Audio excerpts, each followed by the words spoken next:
Hi, I'm Pamela. At my own mother's will, she gave my sister $180,000, called me a failure in front of everyone, then slapped me like I didn't even belong in the room. But what happened just 3 minutes later tore open a secret they'd been hiding for years. Do you really want to know what came next? Would you like me to give you 3 variations of this hook so you can test which one pulls the strongest click through? I woke up before the sun did. Not because I couldn't sleep, but because I didn't dare let the morning get ahead of me. I picked out a blouse I hadn't worn in years, blue, soft at the collar, ironed the night before like I was going to church. That day deserved pressed clothes, even if it didn't feel sacred. Downstairs, the house was silent except for the old clock ticking above the fireplace. I packed my purse with tissues, my phone, and that hospital wristband, still faintly marked with Mom's name. It had slipped between wallet folds weeks ago, and I never took it out. Candace pulled into my driveway 20 minutes late in her leased white BMW. She didn't apologize. Her sunglasses were bigger than her face, and her perfume wafted into my car before she even buckled her seatbelt. I nodded. She smirked. We drove in silence. I thought about how many times I'd been the one sitting next to Mom's hospital bed, through pneumonia, the ankle surgery, even the gallstones. I wasn't waiting for thanks, but something small, like recognition. At the law office, we parked under that old maple tree that always dropped sap. I noticed Candace didn't park under it. Too messy, she used to say. Inside, the air was dry and cold, typical of places where hard decisions get made. The receptionist didn't smile. The carpet had that flattened, walked-over look of years gone by. Everything in that room told you nothing here was going to be soft. Reuben Blackwell came out to meet us. His suit didn't quite fit anymore, and his handshake felt like it was trying not to be emotional. Pamela, Candace, please, follow me. Mom was already seated inside. She didn't stand. She didn't even look surprised to see me. Hi, sweetheart, she said to Candace. Nothing for me. Not a nod, not a smile, just a glance like she was checking if I'd tracked dirt in. I took a chair across from her. Reuben cleared his throat and opened a manila folder. We're here to execute the last will and testament of Virginia L. Ells Tressler. The words sounded like paperwork, but the air in the room changed, tightened. Virginia turned to Candace, placing a hand lightly on her knee like she was bestowing a crown. You've always been strong, ambitious. I admire that. Candace tilted her head toward me, just enough for me to see that half smile, the one she used when she won something I didn't even know I was competing for. Reuben began reading. To my eldest daughter, Candace Tressler, I leave the sum of $180,000. He paused. My ears rang. And to my youngest daughter, Pamela Tressler. Silence. I leave no designated inheritance. I blinked. My mouth opened, but no words came out. Nothing? Not even a note? No thank you for the hospital runs? No sorry for the birthdays she forgot? Just air. Candace leaned over like she was offering a kindness. She always said I had potential, she whispered. She wanted to reward that. Reuben looked uneasy, like maybe there was more he wanted to say. But Mom gave him that look, the kind that closed doors. I sat there, stiff, heart pounding. But my voice was steady when I asked, Is that all? Mom's face twisted, sudden and sharp. You're a failure, Pamela. Then came the slap. Open palm. Hard. Loud enough that even the walls flinched. Candace's smile vanished. I didn't flinch. I didn't cry. I stood up slowly, my cheek burning, my dignity stitched together by threads I didn't know I still had. I looked her in the eye. Hers, not Reuben's, not Candace's, just hers. Some people use money to build legacies, I said. Others use it to bury truths. And I walked out. The Tennessee sun hit me like a wall. I stood there for a moment, stunned. Everything felt heavier, louder, like the world hadn't gotten the memo that mine had just cracked open. But 3 minutes later, everything changed. I didn't move right away, just stood there, blinking in the sun like someone who'd been slapped awake in a dream. My cheeks still throbbed, but not from the pain anymore. Something deeper had started stirring. I didn't have a name for it yet. That's when I heard it. My name, sharp and panicked. Pamela! I turned. Candace was standing on the curb, phone pressed to her ear, color drained from her face. Dad, she barked into the phone. You need to come here, now. My feet stayed rooted to the sidewalk, but my ears perked up. Dad? She was calling our father? The same man I hadn't heard from since, 15 years ago? The man who vanished after one hushed phone call with Mom and never looked back. Reuben rushed out of the law office like he'd been summoned. He gave me a quick glance, lips tight, then beelined to Candace. No eye contact, just purpose. The air shifted. 3 minutes ago, I was a failure. Now something was unraveling, and I wasn't sure who it would choke first. I walked slowly toward the edge of the parking lot, far enough to be unseen, close enough to catch fragments. Candace's voice rose and fell, chopped up by nerves. She can't find out. Definitely not like this. Did you talk to Mom already? No, it's too late now. Reuben leaned in, voice low.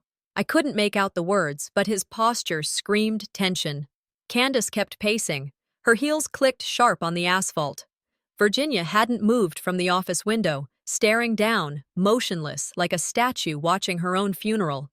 The puzzle pieces didn't fit yet, but they were sliding closer.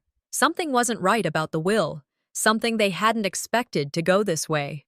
Maybe I wasn't the only one surprised. Maybe someone else's plan had just slipped out of place. I backed away before they noticed me, thoughts spinning hard. That old memory bubbled up.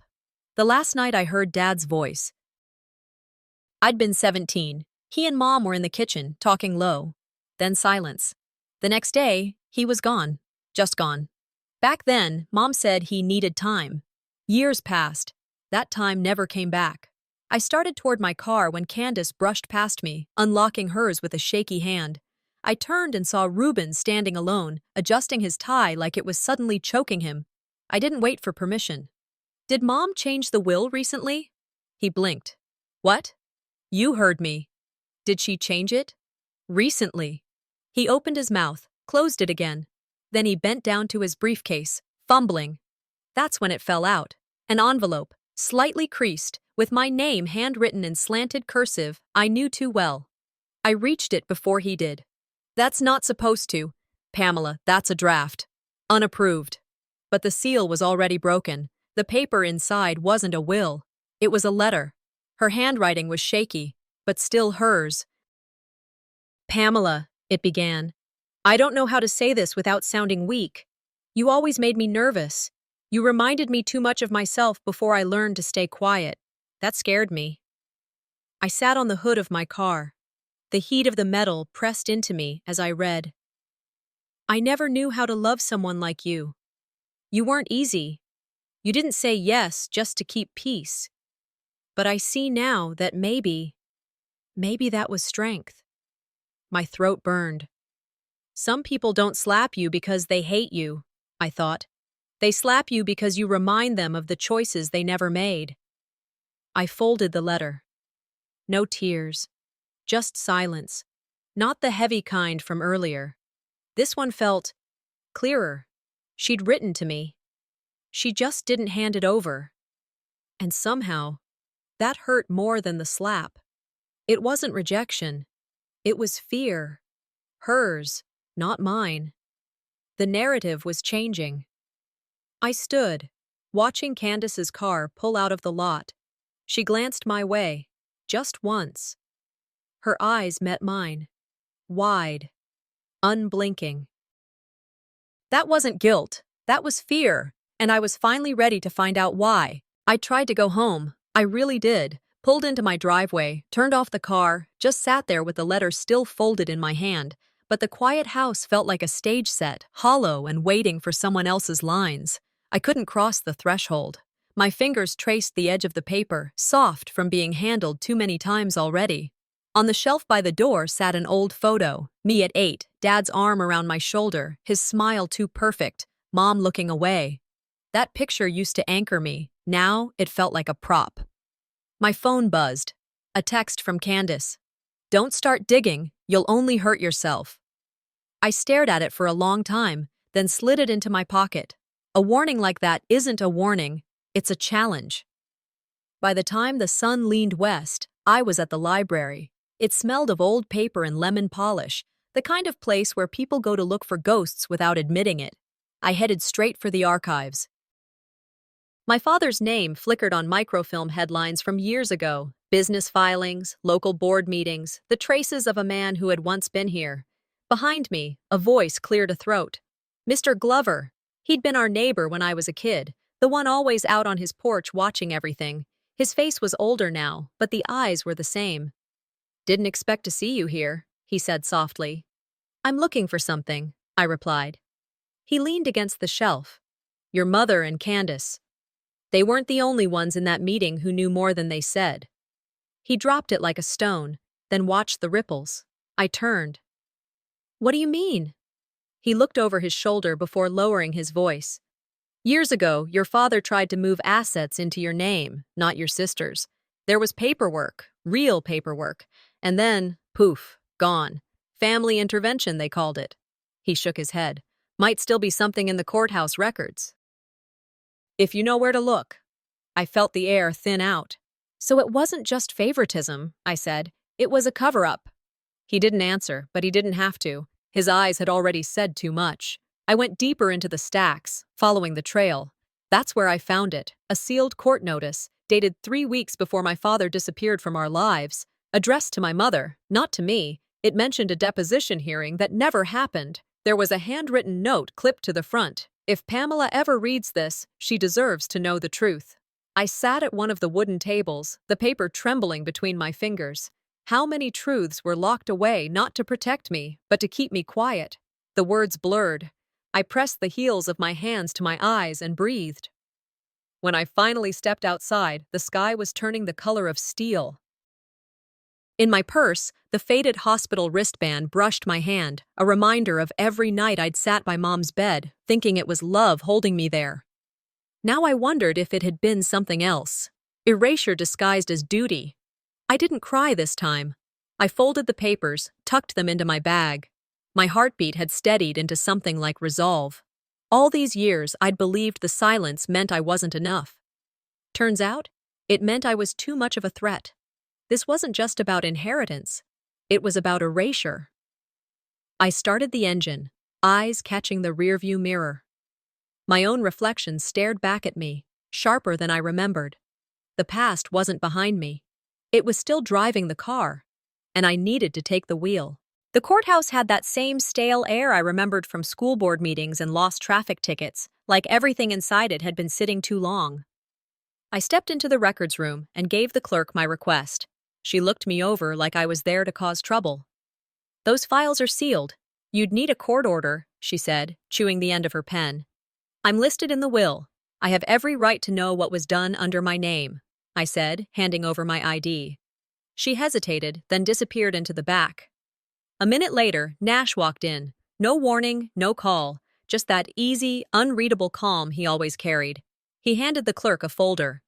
"Supplemental documentation. She has standing," he said, like this was routine. I looked at him. "You knew I'd come here?"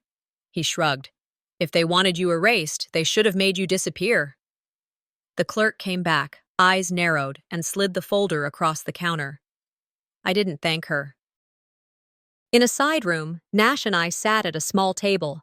Fluorescent lights buzzed overhead. I flipped through page after page. Then I found it. Years ago, Dad had begun transferring pieces of his business license, small ownership shares, documented clearly, in my name. But those documents had never been finalized, never filed. Buried. Virginia's attorney had filed a notice of withdrawal 2 weeks later, citing conflict of interest and undisclosed revisions. It wasn't an oversight, it was a surgical move. I called Reuben, no pleasantries. "Why was my name overwritten on those filings?" I asked. He paused. "Too long. There may have been a clerical error. I'd have to—" "Don't insult me," I said. "You don't erase someone by accident." He cleared his throat, tried to pivot. I hung up.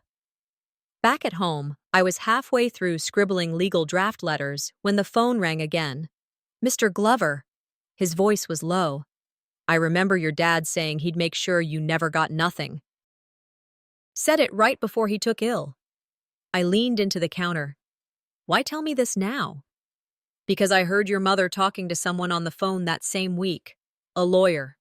Mentioned a silent amendment. You were never meant to see any of it. I stayed quiet. He kept going. They made it look like you drifted. Truth is, they pushed. Even the petty insults over the years. Strangers saying I'd never settled down, never built anything, felt different now. Like those lies had been planted early, watered. They didn't just want me quiet, they wanted me invisible. That night, I sat in my home office, the hum of the printer, my hands steady over the keyboard. I drafted the petition myself. If Ruben wouldn't tell the truth, the court would have to drag it out of him. I texted him. Filing motion in the morning. A minute later, Candace's name popped up. Stop digging. You'll regret this. I didn't hesitate. I already regret doing nothing. I leaned back in my chair. The house was quiet except for the dog shifting in his sleep. I could feel it, something changing under my skin. The value of one's name isn't in who says it, it's in who's willing to fight to keep it from being stolen. A notification lit up my phone. We know where the original will is held. I stood up. Tonight, I would drive to the vault and find out, or find out I was too late. The night air had cooled enough to sting when I opened the mailbox. Inside was a padded envelope, no return address, no markings at all. That kind of quiet packaging always means noise waiting to happen. I carried it into the kitchen, set it on the counter. The dog nosed the edge, curious. I slid on a pair of gloves, old habit from helping Dad in his workshop. He used to say, "Don't touch what you don't know." Inside the envelope was a small unmarked USB and a printed photograph. Me at 16, hair tangled from swimming, Dad's arm across my shoulders. On the back, scrawled in slanted handwriting, "You were never meant to win." I stared at the words for a long beat. My fingers trembled, but my jaw locked steady. Threats mean nothing to someone who's already buried the worst of their fears.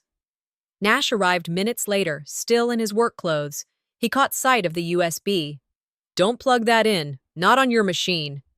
"I wasn't planning to," I said, sliding it toward him. He pulled a secure laptop from his bag and began running the files in a sandbox environment. I sat across from him, photo face down, palms pressed flat on the table. Static burst from the speakers, then voices. My mother's voice, Ruben's voice, clearer than I expected. "Scrub that clause from the 2009 draft before she notices." Virginia's tone was low, almost bored. "Ruben. She's a loose end. We'll handle it if she pushes too far." Nash looked at me, jaw tight, eyes sharp. "They're not just bending the law. They're planning you out of it." I folded my hands, pulse steady.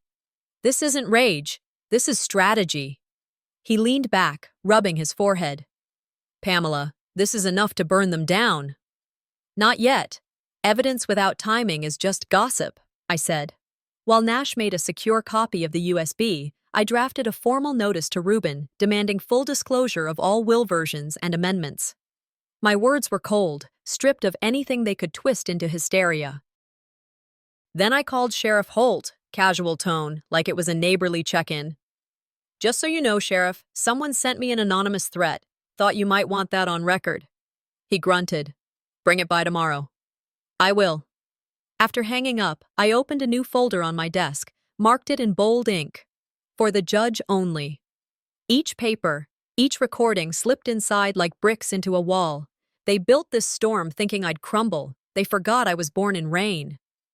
The fight wasn't just about me anymore. It was about the next person they'd try to erase. Headlights swung across my driveway. A car door slammed. Candace. She stalked up to the porch and threw something small onto the steps. My old silver bracelet from childhood, the one Mom said had been lost. "Still want to play innocent?" she hissed. I picked up the bracelet. "Where'd you get this?" She laughed, harsh. "Doesn't matter. You're manipulating the will process, and everyone knows it."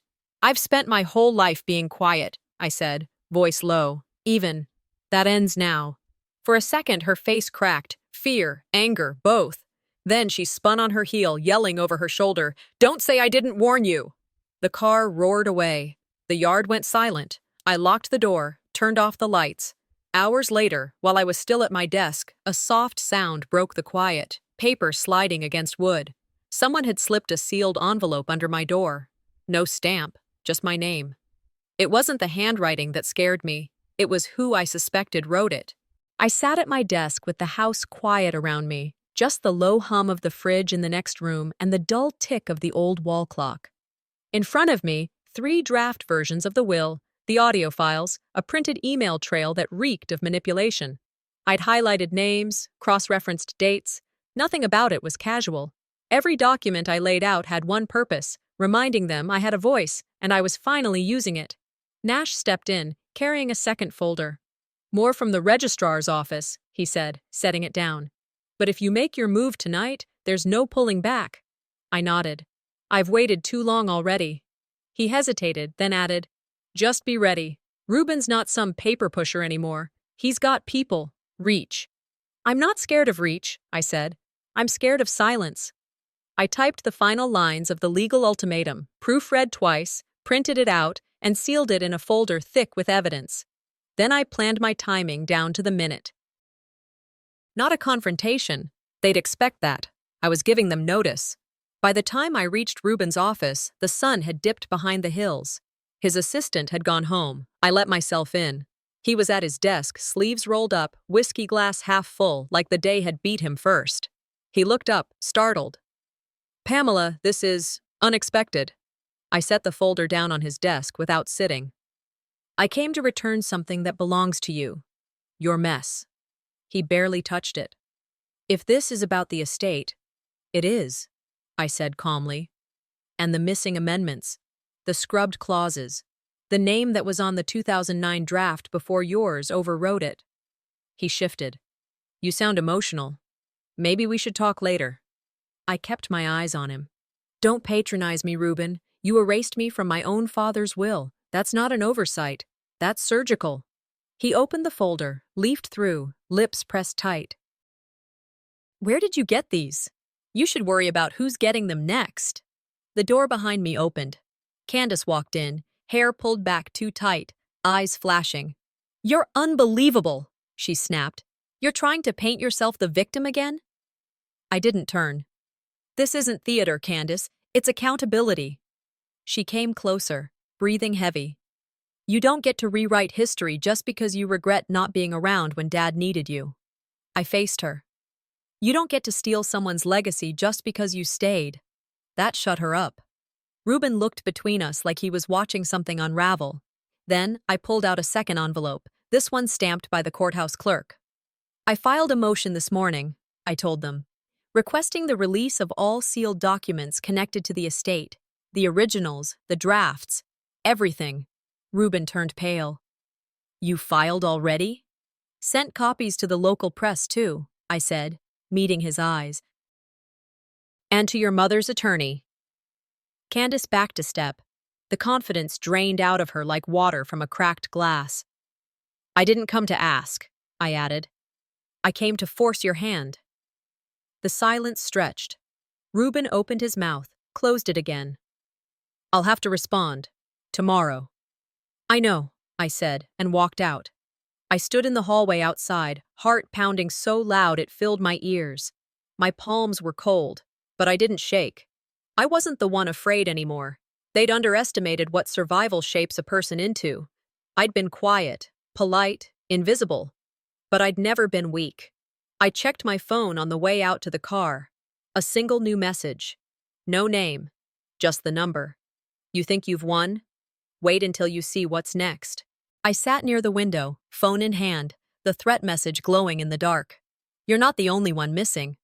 I retyped it, erased it, typed it again. Every version felt weak. Outside, night had swallowed the street. Inside me, a war of nerves. I pressed send. Deleted before it went out. Nash knocked softly, stepped in with a stack of documents and laptop.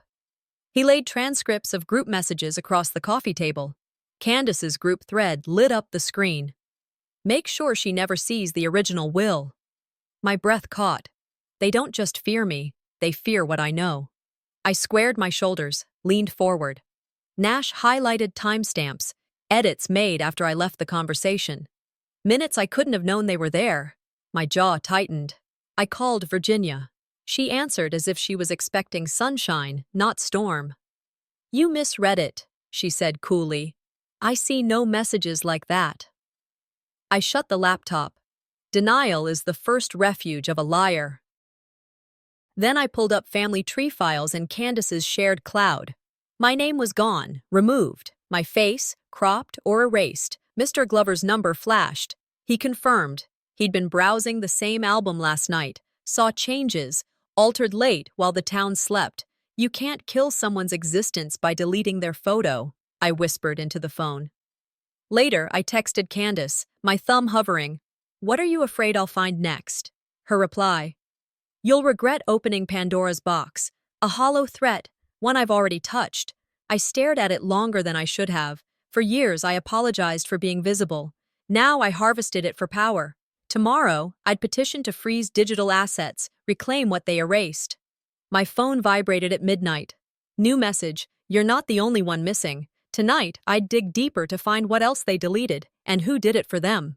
The night bled into silence as Nash and I pulled up behind the courthouse, headlights off. He killed the engine. Neither of us said a word. We didn't need to. The codes we'd scraped together weren't guaranteed to work, but they were our only shot. Nash handed me a black duffel with gloves and a backup flash drive. I slipped on the gloves like I'd done this before. I hadn't. But it sure didn't feel like the first time I had to sneak through my own life just to find the truth. The keypad blinked red once, then green. The lock clicked louder than I expected. Nash looked at me. I nodded. We moved fast through the dim corridors, the kind that smelled like cold concrete and hidden regrets. The vault doors loomed ahead, still untouched by the hands that rewrote my history. Inside, the safe deposit drawers lined the walls, each labeled in faded marker. I scanned for the one marked V. Allen. There it was. I opened the drawer. Tucked beneath legal envelopes and insurance paperwork was a sealed packet with my name. Just 3 words written on it, in my father's handwriting. To Pamela. My breath caught. I peeled it open slowly. Inside, a letter dated 7 days before his death. His handwriting shook a little, but the words hit like iron. They want me to change it, but I won't forget the one who stood beside me when the lights went out. My heart always belonged to her. The one I saw was strong beyond measure. I read it aloud, my voice low. Nash recorded it without asking. Deeper in the drawer was another envelope, the will, the real one, dated months earlier. My name listed plainly, primary heir, clear as day, the one they'd hidden. And next to it, another copy, newer, revised. My name erased. Virginia's corrections in the margins, her slanted handwriting betraying control. I held both versions up, took photos, logged metadata. I didn't need a jury. I needed a flashlight and a voice that wouldn't shake. They tried to bury it, but it survived, because I never gave up looking. I didn't wait until morning. I texted Virginia and Candace. Meet me. Vault hallway. No delays. Nash stayed behind as I waited near the front doors. 15 minutes later, I heard their heels on tile. Virginia stepped in like she still owned the room. Candace looked smaller somehow, like she already knew what was coming. I held the documents out, let them see it all. My father's letter, the 2 wills, the timestamps, the signatures. Candace blinked too fast, jaw slack. Virginia said nothing, but her face drained of color. I said it plain. You rewrote my life. Tonight, I rewrite the truth. Security appeared, alerted by Nash. No one could walk away now, not quietly, not with lies intact. I turned back toward the vault, holding the documents close. They thought silence would erase me. The world would see who rewrote history and who lived it. The courtroom was quiet in a way that wasn't empty, but expectant. Mr. Glover sat tall behind the bench, fingers laced together, watching me as I approached with the box of evidence. I placed the documents down, one by one, Original will, my father's handwritten letter, time-stamped metadata, audio clips Nash had helped clean up. I didn't speak like I was performing.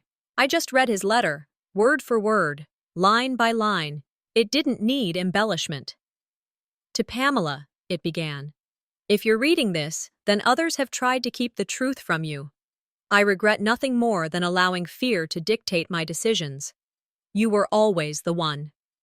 There were no gasps, just silence. Virginia stared ahead, face still. Candace tried to cut in. This is out of context, but Mr. Glover raised his hand and shut her down. Reuben sat motionless, guilt soaking through his shirt. When the judge finally spoke, it was deliberate. This court finds the revised will invalid. The circumstances show undue influence, manipulation, and forgery. Pamela is hereby restored as the rightful heir. No cheers, no claps, not from family, but I heard someone in the back let out a faint, approving breath. That was enough. We were gathering our things when Reuben stood up, shaky, and said, "There's something else." The room stilled again.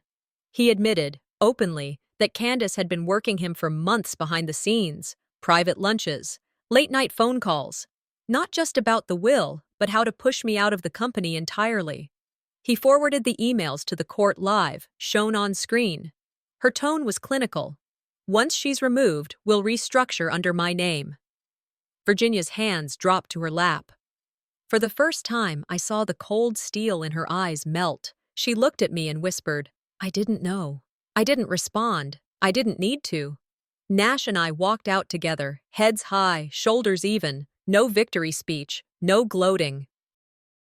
Later that evening, after the legal buzz wore off and the house finally fell still, I stepped into the garden my father built, the one with uneven stepping stones and a lopsided wooden bench. I ran my hand across the low brick wall where he once etched our initials. I thought about what it cost to get here, not just money or time, but the slow death of believing people would always do right by you just because they were family. He used to say, "Character is who you are when no one's looking." I finally understood what he meant. I pulled the altered will from my coat pocket, lit a match, and let the flame take it. It curled at the edges, blackened, then disappeared into smoke. Not a celebration, just a necessary ending. Justice isn't revenge, it's restoration. The next morning, I made a call to begin restructuring the company, not for profit, but for purpose. I'd been reading about employee ownership models. It felt right. Let the people who built it share in what it becomes. That afternoon, I signed a check to fund the women's shelter my father once donated to in secret. This time, I used his name in the open. Nash picked me up later and said, "We should drive somewhere. Anywhere. Not to run, just to see what's out there." I smiled. "Let's go." Before I stepped into the car, I looked back at the house one last time. Not out of sorrow, but respect. A place that held my beginnings and survived the unraveling. I didn't reclaim what was stolen. I built something better.